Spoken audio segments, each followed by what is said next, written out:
And inside there, we have all the contents that make up your app.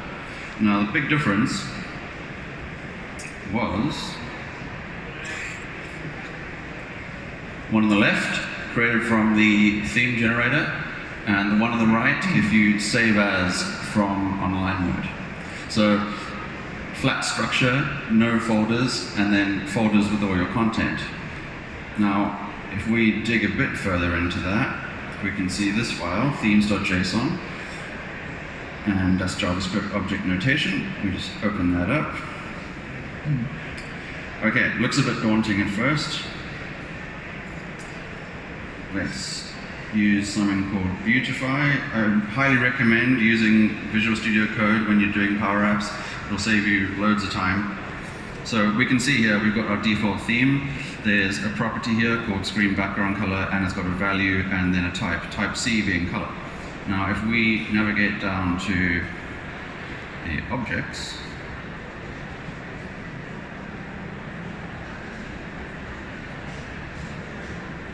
you've got all the objects that exist as controls within the app can be essentially modified to point to different properties.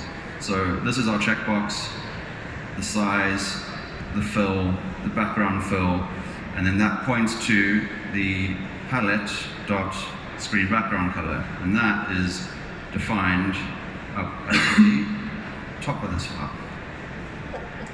So, a bit complicated, but effectively you could set an item to have anything you wanted. You could set static themes, but then there's no point doing that if you're already going to be using the theme editor. So what I did was painfully went through one by one and set each of these to red to figure out where inside every single item does this appear and how to stop conflicts. So once you've done that and done it all together, and I don't recommend doing this from scratch, take the template, I'll publish it in the next 2 days, and build on top of that. I've done all the hard work, you just need to tweak it a bit further.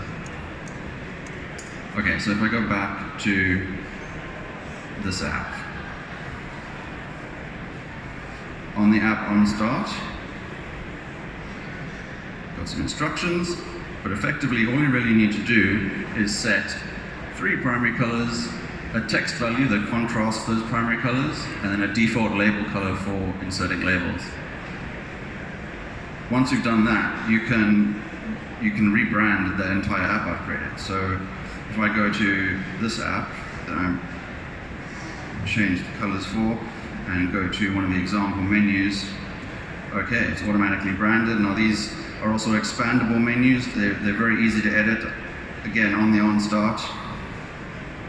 So if I jump back there,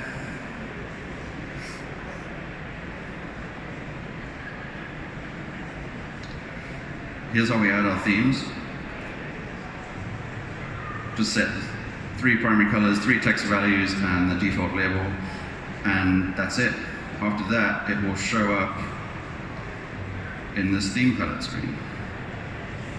So effectively, all you need to do is add your company colors in the beginning there, and then keep these 2 accessibility themes, and you're ready to go. So if I create a new screen again,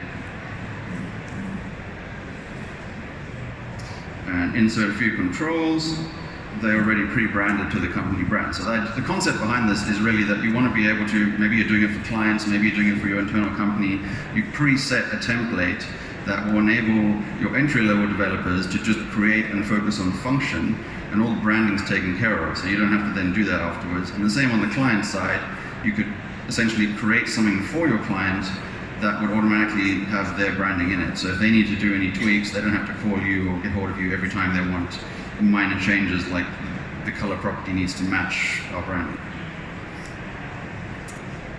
And if I pop in gallery there, gallery is also pre-branded. In fact, well, I've gone through every single object in here. There is not a single thing in this app that is not branded. So the big one, of course, being a display form. So if I add in a data source,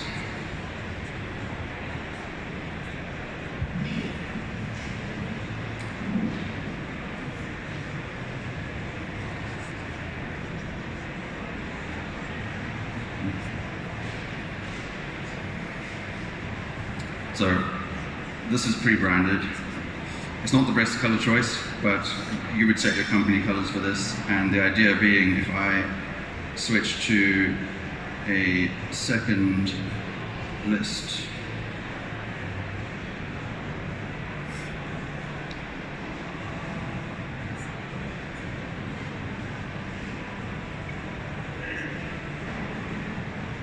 and then replace all my data cards,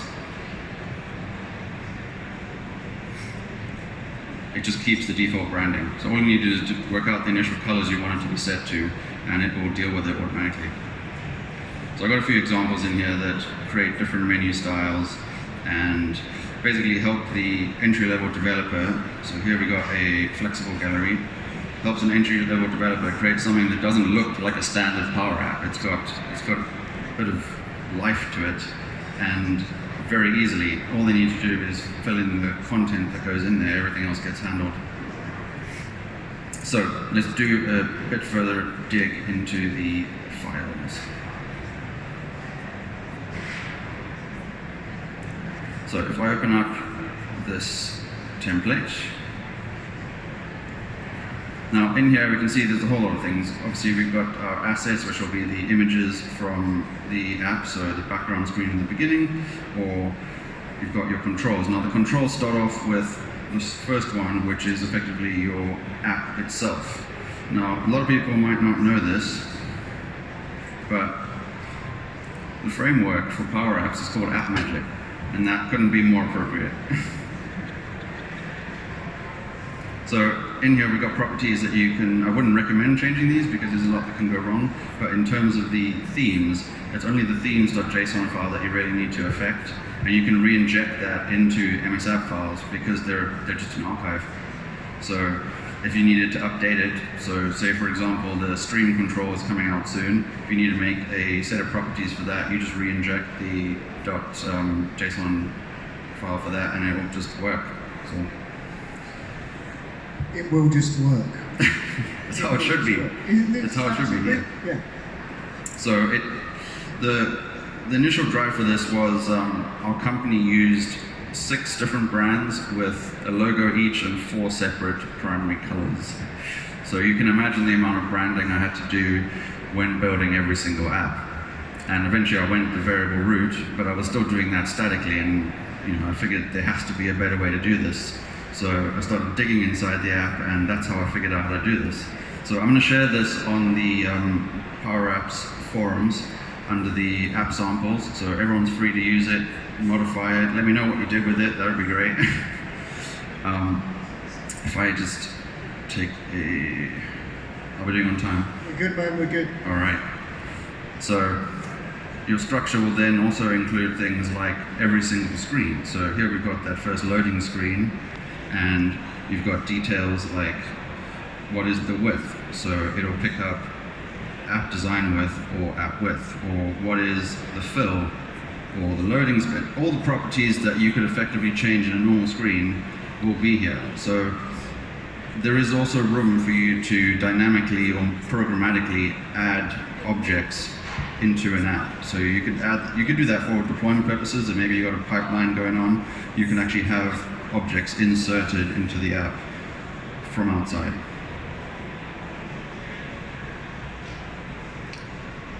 So one of the other things I wanted to point at is this one.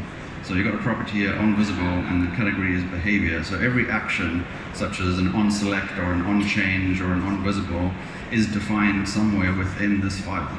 So for example, this is the long stream of comments and then data that I used for the onVisible. Now, one of the big things is, well, okay, maybe some of us are comfortable with using RGBA values or color value or hex values, but I want to be able to test a theme by just changing the colors. So if I just change these quickly and set that theme, not the greatest theme, I'll be honest, but if I go to the screen we tested on, it's changed to the reds. And the same here, the buttons. So effectively, throughout the app, you can then see the changes that you've applied immediately. You don't have to go around and fiddle with all the code. You can just test it like that. And there's a few other little things like a default loading screen. So the concept is we want to set the expectation of the user. We give it maybe 5 seconds for the loading bar to fill up, but on the start of the timer that runs the loading bar, we have all our data loaded in, and then if the data loads before the bar finishes, we navigate. If the data is still loading when the bar finishes, we navigate, and it continues loading while you're on the home screen. So we're setting the user expectation because you've only got about half a second on average before a user gets disinterested. So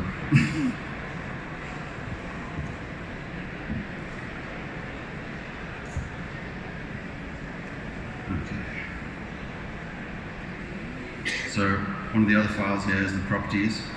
So this is really interesting because you can see here the actual preview flags that are set for this app.